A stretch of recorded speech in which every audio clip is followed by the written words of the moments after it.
Hello everyone, welcome to Sifas universe. আজ আমি আপনাদের সাথে শেয়ার করতে চলেছি হোয়াইট সস পাস্তা রেসিপি। এই হোয়াইট সস পাস্তা একটা ইটালিয়ান ডিশ। এটা খেতে অসাধারণ টেস্টি হয়ে থাকে এবং এটা আমার ওয়ান অফ মাই ফেভারিট ডিশের মধ্যে একটা। আসুন শুরু করে নেওয়া যাক আজকের এই রেসিপি। এখানে আমি নিয়ে নিয়েছি 250 গ্রাম পেনে পাস্তা বা পাইন পাস্তা। একটা কড়াতে আমি নিয়ে নিয়েছি 75 ml এর মতন জলটা ফুটে উঠলে আমি এই পাস্তাটা এখানে দিয়ে দেবো। দিয়ে দিচ্ছি স্বাদ অনুযায়ী নুন এবং খুব সামান্য পরিমাণে সাদা তেল। পাস্তাটা আমি এখানে 100% বয়েল করব না, 70 to 80% মতন বয়েল করলেই হয়ে যাবে। পাস্তাটা আমার এখন রেডি হয়ে গেছে। এখন একটা স্ট্রেনারে পাস্তাটাকে স্ট্রেন করে নেব।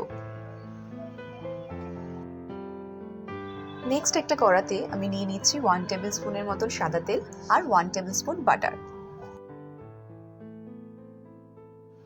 বাটারটা যখন ফুললি মেল্ট হয়ে যাবে তখন আমি এখানে দিয়ে দিচ্ছি 1 টেবিল স্পুনের মতন কুচানো রসুন।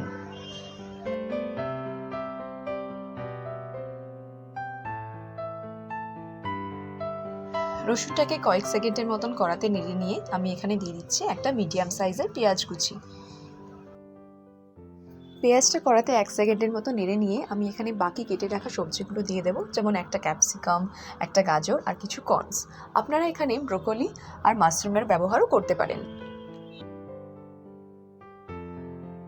অ্যাড করে নিচ্ছি স্বাদ অনুযায়ী নুন, 1/2 টেবিল স্পুন চিলি ফ্লেক্স আর 1/2 টেবিল স্পুন অরিগানো বা ফ্রেশ হার্বস। 2 মিনিটের মতন কড়াতে সবজিগুলোকে নেড়ে নিয়ে আমি এখানে অ্যাড করে নেব বয়েল করে রাখা পাস্তা।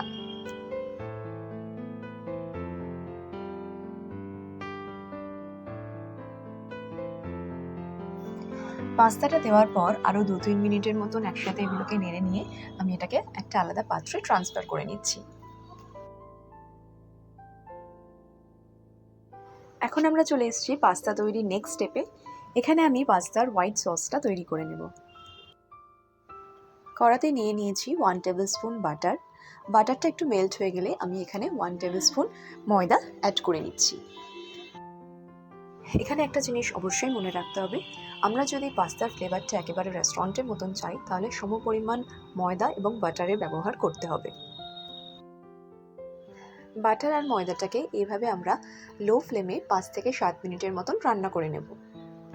5 মিনিট পর আমি এখানে অ্যাড করে নিচ্ছি 1 কাপের মতন দুধ।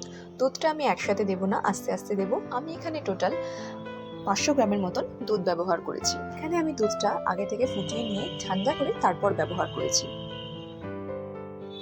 নাড়তে নাড়তে দুধটা যখন একটু গাঢ় হয়ে আসবে তখন আমি এখানে অ্যাড করে নেব একটা চিজ স্লাইস।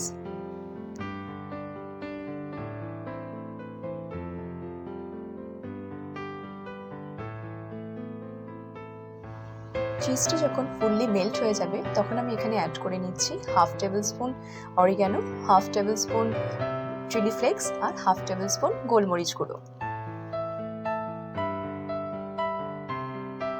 ফাইনালি পাস্তা তৈরির মেন ইনগ্রিডিয়েন্টস হোয়াইট সসটা আমার এখন রেডি হয়ে গেছে।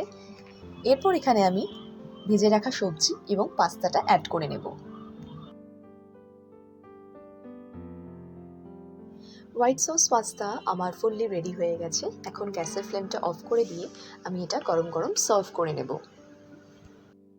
আমার দেখানো সমস্ত টিপস অ্যান্ড ট্রিক্স যদি আপনারা পারফেক্টলি ফলো করেন তাহলে আপনারাও পেয়ে যাবেন একেবারে রেস্টুরেন্ট স্টাইলের পাস্তা ঘরে বসেই। আমার বাড়িতে এই হোয়াইট সস পাস্তা খুবই ফেমাস। একবার বানালে নেক্সট টাইম বানানোর ডিমান্ডস চলে আসে। তাই বন্ধুরা, আপনারাও আর ওয়েট না করে খুব কম সময় এবং সহজভাবে বানিয়ে ফেলুন এই হোয়াইট সস পাস্তা। আজকের মতন এখানেই শেষ করছি। দেখা হবে অন্য আর একদিন অন্য আর এক রেসিপি নিয়ে।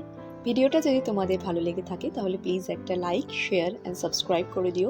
And don't forget to spread love and happiness. Thank you.